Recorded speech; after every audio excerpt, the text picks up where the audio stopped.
عمومی طور پہ لوگوں سے لوگ ہنس ہنس کے بات کر رہے ہوتے ہیں، گھر میں ان کا رویہ کچھ اور ہوتا ہے۔ کسی شخص کی سیرت کو پہچاننے کا بہترین ضابطہ کیا ہے، یہ دیکھا جائے کہ وہ اپنی بیوی کے ساتھ کیسا ہے، اور یہ ضابطہ خود میرے حضور نے دیا۔ تم میں سے سب سے بہتر وہ ہے جو اپنے اہل خانہ کے ساتھ بہتر ہے، اور میں تم میں سب سے زیادہ اپنے اہل خانہ کے ساتھ بہتر ہوں۔ جب حضور کا وصال ہوتا ہے تو 9 ازواج حضور کے نکاح میں تھی، کسی ایک کو بھی میرے حضور پہ شکایت نہیں تھی۔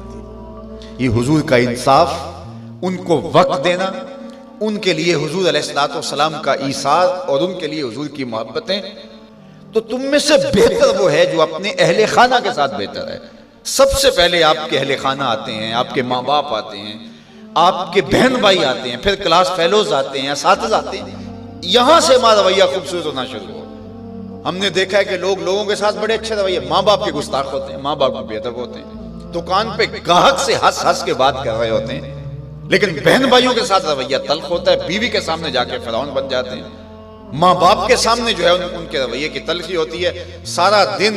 جی ہمارا پیشہ ایسا ہے، لوگوں سے ہنس ہنس کے بات کرنی ہے، لیکن جن سے آپ ہنس کے بولیں گے ماں کے کلیجے میں ٹھنڈ پڑ جائے گی اور باپ نہال ہو جائے گا، اس کے سارے دن کی تھکن اتر جائے گی۔ اس سے ہنس کے نہیں بولتے ہم سارا دن کے تھکے ہوئے آئے ہیں،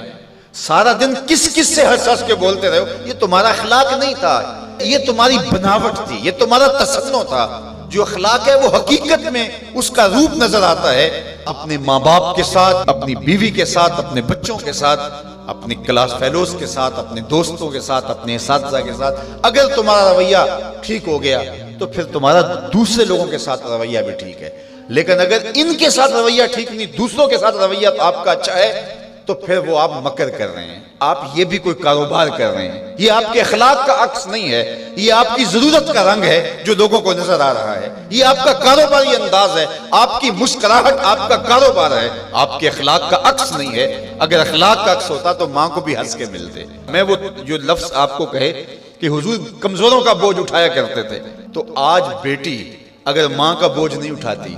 بیٹا باپ کا بوجھ نہیں اٹھاتا، تو اس نے کسی اور کمزور کا بوجھ کیسے اٹھانا ہے؟ ماں گھر میں تھکی ہے سارے دن سے، اور بیٹی جو ہے وہ آئی ہے، اور وہ بھی ماں سے مطالبہ کرتی ہے کہ میری ضرورت میرے بستر پہ، میرے ٹیبل پہ پوری کرو، اور تھکی ماندی سارے دن کی ماں کی وہ مدد کرنے کے لیے تیار نہیں ہے۔ تو جو سکی ماں کی مدد نہیں کرے گی اور جو بیٹا سکے باپ کی مدد نہیں کرے گا تو وہ کسی کی مدد نہیں کر سکتا۔ آغاز یہاں سے ہوتا ہے، یہاں سیرت کا حقیقی رنگ نکلتا ہے، جس سے ہماری طبیعتوں کے اندر وہ چیز عملاً راسخ ہوتی ہے۔ اس لیے میں اور آپ حضور کی سیرت کو